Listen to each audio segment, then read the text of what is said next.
Magandang araw! Ito nga po pala ang karugtong ng ating video noong nakaraang araw. At kinabukasan ay hinatid ko nga ulit ang aking kinakasama sa kanyang trabaho dahil umulan nga po ulit nitong umaga. Sa mga nakapanood po ng aking day 4 video nung nakaraan, ito po muna ang kadugtong ng nakaganapan. Dahil pagka-uwi po namin galing bukid ay pumunta po muna ako sa aking kaibigan dahil kinuha ko po ang in-order kong cheese. Hindi ko lang po na-videohan dahil naglakad lang po ako gawa nung kagagawa lang ng tulay. Bali 3 piraso po yung in-order ko dyan dahil mura sa kanya. At fast forward kinabukasan ay maga nga akong gumising para magluto ng pambaon ng aking kinakasama. At dahil umulan nga po ulit ay ihahatid ko ulit siya sa kanyang pinapasukan. Inasimang manok nga po pala yung niluto ko. Hindi ko alam kung anong tawag dito, basta nilagyan ko lang siya ng konting gulay ng pang chop suey. Tapos nilagyan ko ng konting pampaasim. Sobrang napakahilig ko po kasi sa mga asim na sabaw, tulad ng sinigang. Lalo na ngayon, sarap humigop na mainit na sabaw dahil tagulan. Fast forward po ulit ay umalis na po kami. Ihahatid ko ulit siya sa kanyang trabaho dahil nga kaninang umaling araw pa lang ay umulan na nga.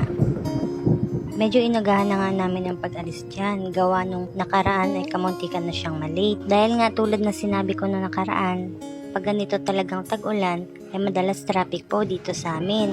Lalong-lalo na malapit dito sa industrial. At kung mapapansin nyo po, dito po sa parting ito, dito po madalas binabaha. Lalo na po pag malakas yung ulan ay paniguradong lubog na naman po yung mga motor. Dito sa gawing ito, banda, madalas maraming natitirikan ng motor. At nakarating na nga po kami dito sa industrial. Sobrang blessed din po kami dahil nakapasok po siya dito.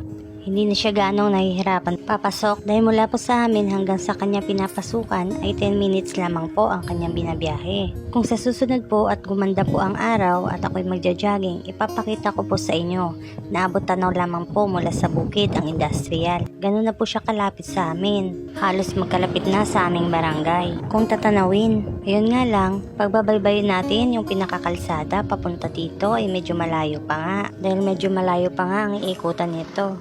At nakarating na nga po siya sa kanyang trabaho. At pagkahapon po ay susunduin ko naman po ulit siya pagkawian nila. Pauwi na nga po ako dyan dahil mamaya po ay may sasaglitin lang po ako sa Walter. Pasensya na po pala kung hindi po consistent yung aking pag-upload ng video. Medyo sinama din po kasi ang pakaramdam ko nung nakaraang araw. Gawa nung nabasa din po ako ng ulan. At pabago-bago din kasi yung klima. Minsan mainit, minsan umuulan paghapon.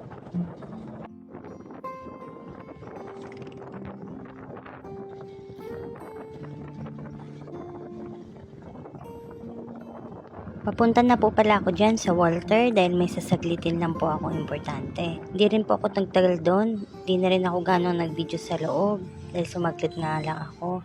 Nabili na rin pala po ako ng pasalubong para kay nanay para may meriendahin naman siya. At dumaan din po pala ako sa tindahan ng tinapay. Bibili lang po ako ng kakonti para pang merienda ng aking kinakasama sa kanyang trabaho. At pagkatapos ngayon, umuwi na rin po ako.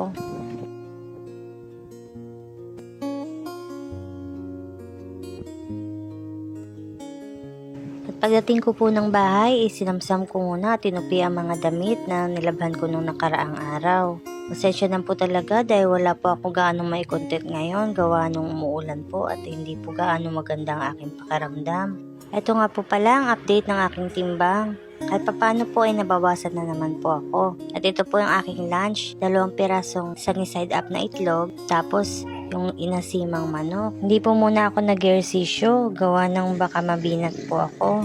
Hindi pa rin kasi maganda ang aking pakiramdam. At fast forward po, kinahaponan ay sinundo ko na po ang aking kinakasama. Buti na lang ay hindi na umulan dyan. Pero kinagabihan ay umulan nga rin dito sa amin. Tuloy-tuloy na ngayong ulan dahil nga kalagitnaan na tayo ng taon. Maraming salamat po pala sa lahat na nag-likes and nag-share po sa ating video. Babawi na lang po ako sa susunod sa inyo. Dahil sa ngayon, ito lang po muna ang kaya ko pong i-share sa inyo. Kita-kits na lang po tayo sa susunod na araw. Thank you for watching. God bless.